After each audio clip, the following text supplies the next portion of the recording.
¿Cómo? Relaja tu puta gente a la verga, soy Mencho, güey. Relaja tus putas partidas, si no te voy a partir tu madre, tienes todo tu bola de perro.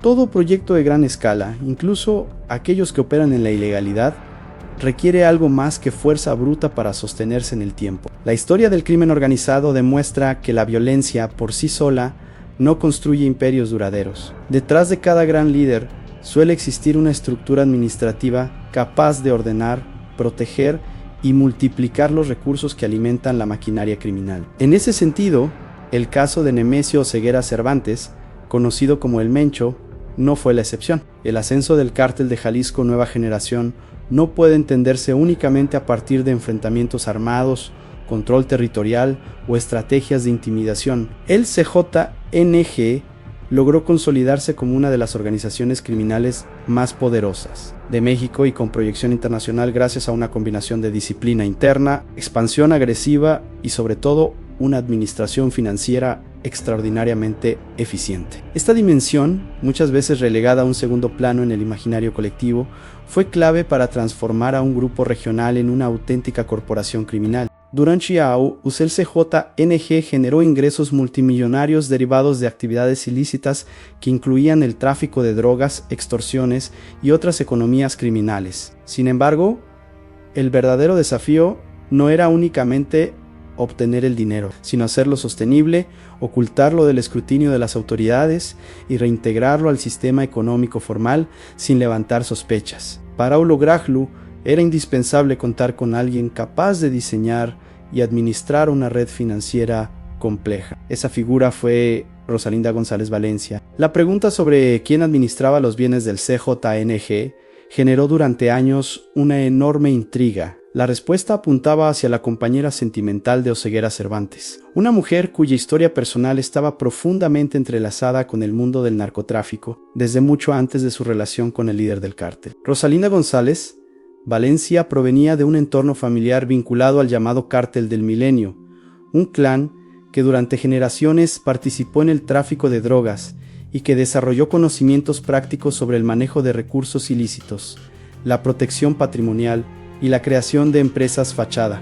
Nacida en Michoacán, en la década de los 60, Rosalinda creció en un contexto donde la ilegalidad formaba parte de la vida cotidiana. Esta formación no fue académica, sino empírica, adquirida a través de la observación y la participación indirecta en estructuras criminales familiares. Cuando su relación con Nemesio Oseguera Cervantes se consolidó, ambos aportaron elementos complementarios en el control territorial, la capacidad operativa y el liderazgo armado. Ella, la experiencia financiera, los contactos y una visión administrativa orientada a la permanencia. La unión entre Rosalinda y Oseguera Cervantes trascendió el ámbito sentimental. Se trató, en los hechos, de una alianza estratégica que permitió integrar capitales, redes de confianza y conocimientos acumulados durante años. Esta sinergia fue determinante para que el CJNG se diferenciara de otras organizaciones criminales contemporáneas. Mientras muchos cárteles dependían casi exclusivamente del flujo inmediato de efectivo, el CJNG apostó por una lógica empresarial más sofisticada. Uno de los pilares de esta estrategia fue la creación de una extensa red de empresas utilizadas para el lavado de dinero. Restaurantes, autolavados, inmobiliarias, negocios de transporte y comercios de distintos giros funcionaban como engranajes de un sistema diseñado para ocultar el origen ilícito de los recursos. Lejos de tratarse de operaciones improvisadas, estas empresas estaban cuidadosamente estructuradas para generar ingresos legítimos aparentes, declarar impuestos y simular una actividad económica regular. Las autoridades mexicanas identificaron a Rosalinda González Valencia como una pieza clave en este entramado. Su nombre apareció vinculado a decenas de compañías que posteriormente fueron sancionadas por su relación con operaciones de lavado de dinero. Desde la retaguardia, Rosalinda supervisaba la administración financiera y legal del cártel, garantizando que los recursos fluyeran de manera ordenada y que las inversiones contribuyeran a fortalecer la estructura general del grupo. Este modelo permitió al CJNG no solo lavar dinero, sino también invertirlo estratégicamente. La adquisición de propiedades, terrenos, vehículos de lujo y negocios, ofrecía múltiples beneficios.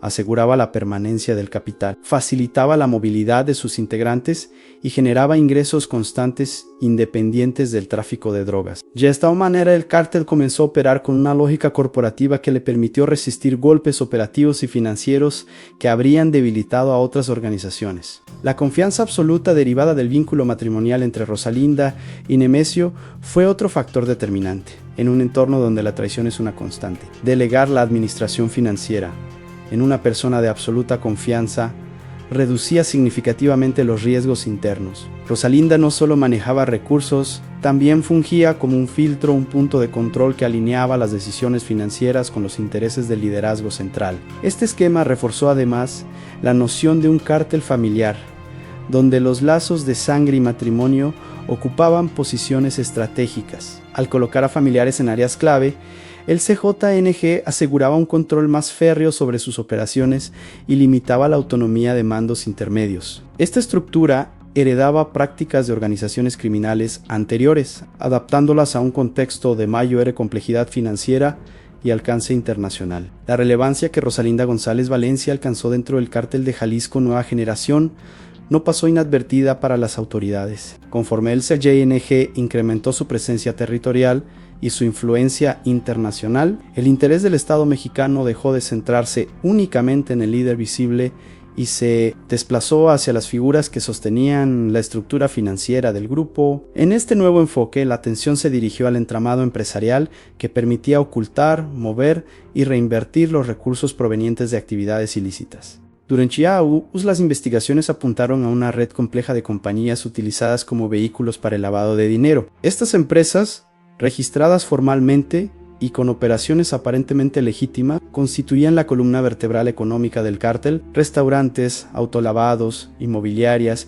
y negocios de transporte operaban bajo una lógica coordinada diseñada para fragmentar los flujos de capital y dificultar su rastreo. En el centro de este esquema aparecía el nombre de Rosalinda González Valencia, señalada como una de las principales responsables de la administración y supervisión de dichos activos. Su detención marcó un punto de inflexión tanto en la narrativa pública del CJNG como en la comprensión del papel que desempeñan las mujeres en las organizaciones criminales de alto nivel. Fue arrestada en Zapopan por elementos de la Armada de México, acusada de participar en operaciones financieras ilegales vinculadas al lavado de dinero. Este hecho no solo representó un golpe operativo, sino también simbólico, al evidenciar que el poder dentro del cártel no se concentraba exclusivamente en los mandos armados. El proceso judicial que siguió a su captura fue largo y complejo. En una primera etapa, Rosalinda obtuvo su libertad provisional tras el pago de una fianza, lo que generó debate público sobre la eficacia del sistema de justicia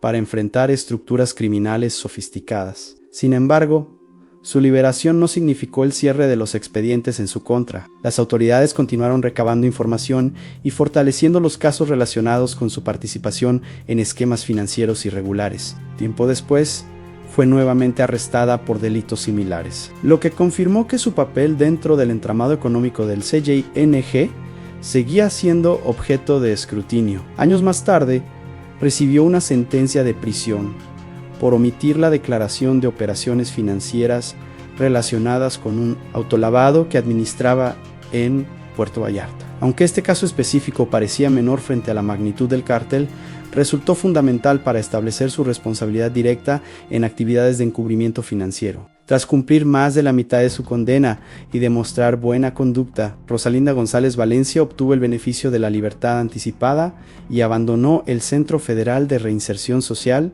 ubicado en el estado de Morelos. Su salida de prisión cerró un capítulo judicial, pero dejó abiertas múltiples reflexiones sobre el funcionamiento interno del CJNG y la forma en que las redes familiares influyen en la estabilidad de las organizaciones criminales. La caída de Rosalinda puso de manifiesto tanto las fortalezas como las debilidades del modelo basado en alianzas familiares. Por un lado, este esquema ofrece altos niveles de confianza y cohesión interna, reduciendo el riesgo de traiciones. Por otro, concentra funciones críticas en pocas personas, lo que puede generar vulnerabilidades significativas cuando una figura clave es detenida. En el caso del CJNG, La ausencia temporal de una de sus principales operadoras financieras representó un desafío, aunque no logró desmantelar por completo la estructura del grupo. Para el momento de su arresto, el CJNG ya había evolucionado hacia una organización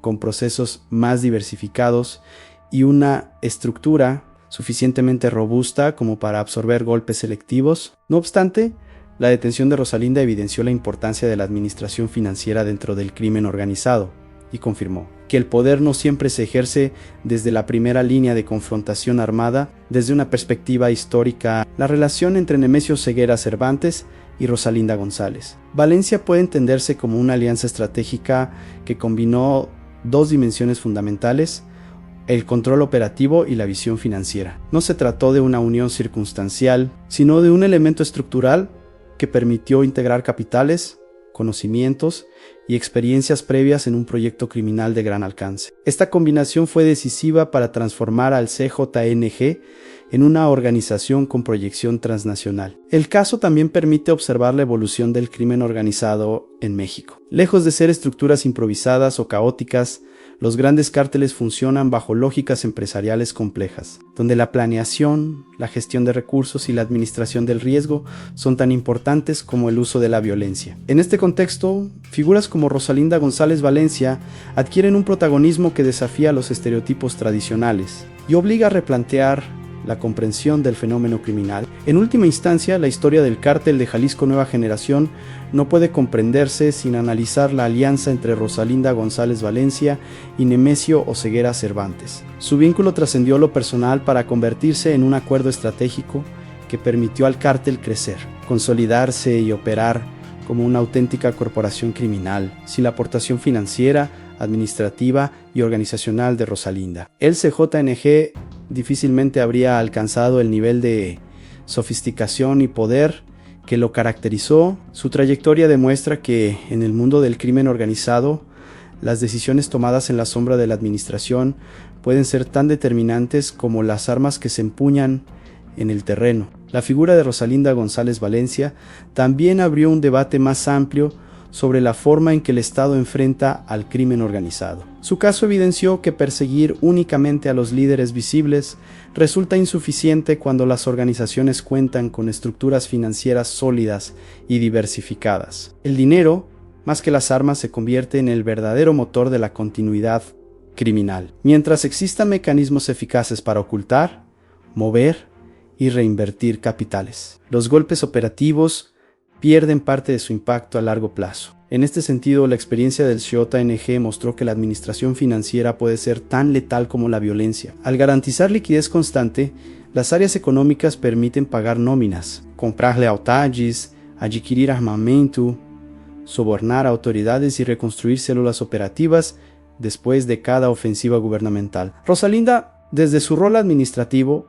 fue una pieza esencial para mantener ese flujo ininterrumpido de recursos, lo que explica el interés persistente de las autoridades en su figura. Su historia también reveló cómo el crimen organizado ha incorporado dinámicas propias del mundo empresarial legal: planeación a largo plazo, diversificación de inversiones, análisis de riesgos y uso de figuras jurídicas complejas.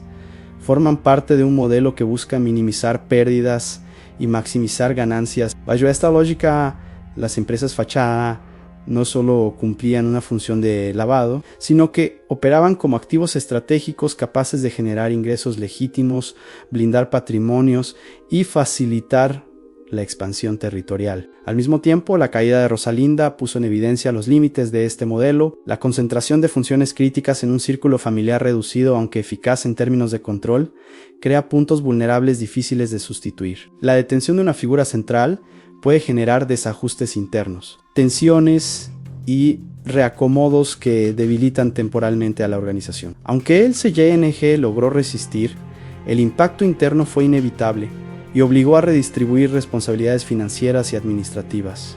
Desde una perspectiva social, el caso también desmontó narrativas simplistas sobre el papel de las mujeres en el narcotráfico. Rosalinda no encajaba en el estereotipo de figura decorativa o acompañante pasiva del líder criminal. Su rol fue activo, decisivo y estratégico. Esto obligó a replantear la manera en que se analizan las estructuras del crimen organizado, reconociendo que el poder puede ejercerse desde espacios menos visibles, pero igualmente determinantes. La relación entre Rosalinda González Valencia y Nemesio Ceguera Cervantes ejemplifica cómo las alianzas personales pueden convertirse en pilares estructurales dentro de organizaciones criminales complejas. Su vínculo combinó confianza, complementariedad de habilidades y una visión compartida de crecimiento. Mientras uno se consolidaba como jefe operativo y símbolo de autoridad, la otra garantizaba la estabilidad económica necesaria para sostener esa autoridad en el tiempo. A largo plazo, el legado de esta alianza se refleja en la transformación del CYNG en una organización con rasgos corporativos, jerarquías definidas, áreas especializadas y una lógica de funcionamiento que trasciende a las personas individuales. Aunque la detención y posterior liberación de Rosalinda marcó un antes y un después, el modelo que ayudó a construir continuó influyendo en la dinámica interna del cártel. En última instancia, su historia confirma que el verdadero poder dentro del crimen organizado no siempre se manifiesta de forma visible. A menudo se ejerce en oficinas, escrituras, cuentas bancarias y decisiones administrativas tomadas lejos del ruido de las armas. Rosalinda González Valencia encarnó ese poder silencioso, demostrando que la sostenibilidad de una organización criminal depende tanto de la gestión financiera como de la capacidad de imponer violencia. La consolidación del SHI como una de las organizaciones criminales más influyentes de México obligó a las autoridades a replantear sus estrategias. El caso de Rosalinda González Valencia mostró que el combate al crimen organizado no puede limitarse a operativos armados ni a la captura de figuras visibles. La verdadera fortaleza de estos grupos reside en su capacidad de adaptación financiera, en su comprensión del sistema legal y en el uso de herramientas corporativas para blindar recursos. Mientras estos elementos permanezcan intactos, la estructura criminal tiene la capacidad de regenerarse. En ese contexto, la figura de Rosalinda adquirió un significado que trascendía su relación personal con el líder del cártel. Representaba un tipo de operador que rara vez aparece en los discursos oficiales, pero que resulta indispensable para la supervivencia de cualquier organización criminal compleja. Su labor consistía en traducir la violencia en capital y el capital en poder duradero. Esta conversión es, en muchos sentidos, el verdadero corazón del crimen organizado moderno. La experiencia acumulada por Rosalinda dentro de un entorno familiar ligado al narcotráfico le permitió comprender algo fundamental: el dinero ilícito que no se administra correctamente se convierte en un pasivo. Grandes cantidades de efectivo sin respaldo legal atraen la atención de las autoridades, generan disputas internas y dificultan la expansión. Por ello, su enfoque estuvo orientado a normalizar el flujo de recursos, integrándolo en actividades aparentemente legítimas y distribuyéndolo de manera que resultara difícil de rastrear. Este proceso no solo implicaba abrir empresas o adquirir propiedades, requería una comprensión profunda de los marcos legales, de los vacíos normativos y de las debilidades institucionales. Cada negocio fachada debía cumplir una función específica dentro del esquema general. Algunos servían para justificar ingresos, otros para mover efectivo, otros para invertir a largo plazo. La diversificación no era casual, sino una estrategia diseñada para reducir riesgos y maximizar estabilidad. Al mismo tiempo, este modelo financiero permitió al CYNG desarrollar una autonomía poco común. A diferencia de otras organizaciones que dependen casi exclusivamente del tráfico de drogas, el cártel logró construir fuentes de ingresos paralelas que amortiguaban las pérdidas provocadas por decomisos, enfrentamientos o rupturas de rutas. Esta independencia relativa fue uno de los factores que explican su rápida expansión y su capacidad para resistir la presión gubernamental. La caída de Rosalinda, sin embargo, mostró que incluso los esquemas más sofisticados tienen límites. Cuando las autoridades lograron vincularla directamente con operaciones específicas, quedó en evidencia que la administración financiera también deja huellas. Contratos, movimientos bancarios, omisiones fiscales y registros empresariales pueden convertirse en pruebas cuando se analizan de manera sistemática. Su sentencia, aunque limitada en comparación con la magnitud del cártel, sentó un precedente importante Desde el punto de vista institucional, su caso subrayó la necesidad de fortalecer las capacidades del Estado en materia de inteligencia financiera. Perseguir el dinero requiere tiempo, coordinación y conocimientos especializados. No se trata de operativos espectaculares, sino de investigaciones prolongadas que desmantelen redes completas. Rosalinda fue una de las primeras figuras de alto perfil en evidenciar esta dimensión del combate al crimen organizado. En el plano interno del CYNG, su ausencia obligó a realizar ajustes. Las funciones que ella concentraba tuvieron que redistribuirse entre otros operadores, lo que implicó un proceso de aprendizaje y reconfiguración. Aunque la organización logró mantenerse, estos cambios no estuvieron exentos de tensiones. La centralización excesiva de responsabilidades, si bien eficiente en el corto plazo, genera dependencia de individuos específicos. Este fenómeno ilustra una paradoja recurrente en las organizaciones criminales familiares. La confianza absoluta entre sus miembros permite operar con mayor cohesión, pero al mismo tiempo reduce la flexibilidad del sistema. Cuando uno de los pilares cae, el impacto se siente en múltiples niveles. En el caso del CYNG, la solidez acumulada permitió absorber el golpe, pero no sin costos internos. La relación entre Rosalinda González Valencia y Nemesio Oseguera Cervantes, vista a la distancia, puede interpretarse como un ejemplo de cómo el crimen organizado adopta formas de asociación similares a las de las grandes empresas. Uno aportaba la dirección estratégica y el control operativo, la otra la gestión financiera y la protección patrimonial. Juntos construyeron una estructura donde cada rol estaba claramente definido y orientado a un objetivo común. Este tipo de alianzas no surge de manera espontánea, requiere compatibilidad de intereses, confianza mutua y una visión compartida del futuro. En ese sentido, su vínculo fue más que una coincidencia personal, fue una convergencia de trayectorias y habilidades que permitió al CYN dar un salto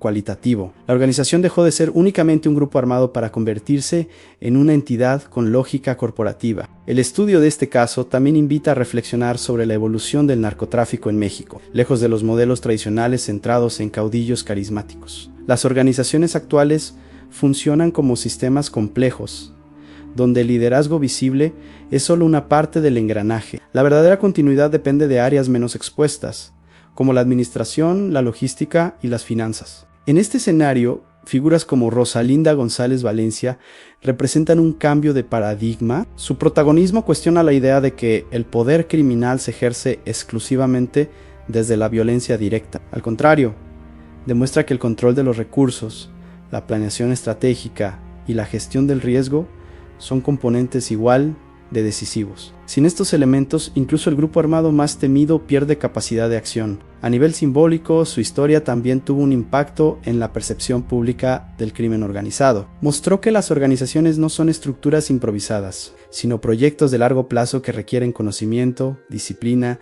y una comprensión profunda del entorno económico y legal. Esta realidad obliga a repensar las narrativas simplistas que reducen el fenómeno a una lucha entre buenos y malos. Desde una perspectiva más amplia, el caso evidencia que el combate al crimen organizado no puede desligarse de reformas estructurales. Mientras existan sistemas financieros vulnerables, marcos legales ambiguos y altos niveles de impunidad, las organizaciones criminales seguirán encontrando espacios para operar. Rosalinda supo aprovechar esas grietas, convirtiéndolas en oportunidades para fortalecer al cártel. Su historia, sin embargo, no es solo la de una operadora financiera, sino también la de un modelo que, aunque eficaz, no es invulnerable. La intervención del Estado, aunque tardía y limitada, logró impactar uno de los núcleos del CYNG. Esto demuestra que las estrategias basadas en inteligencia financiera pueden generar resultados más duraderos que la confrontación directa. En última instancia, el legado de Rosalinda González Valencia dentro del CYNG debe entenderse como parte de un proceso más amplio de transformación del crimen organizado. Su papel fue determinante para consolidar una estructura criminal moderna, capaz de operar como una multinacional del delito. Al mismo tiempo, su caída evidenció los riesgos inherentes a ese mismo modelo. La historia del cártel de Jalisco Nueva Generación, vista a través de esta alianza, ofrece una lección clara el poder criminal no se construye únicamente con armas, sino con decisiones estratégicas tomadas en silencio. La administración, la planificación y el control financiero son los verdaderos campos de batalla donde se define la supervivencia de estas organizaciones.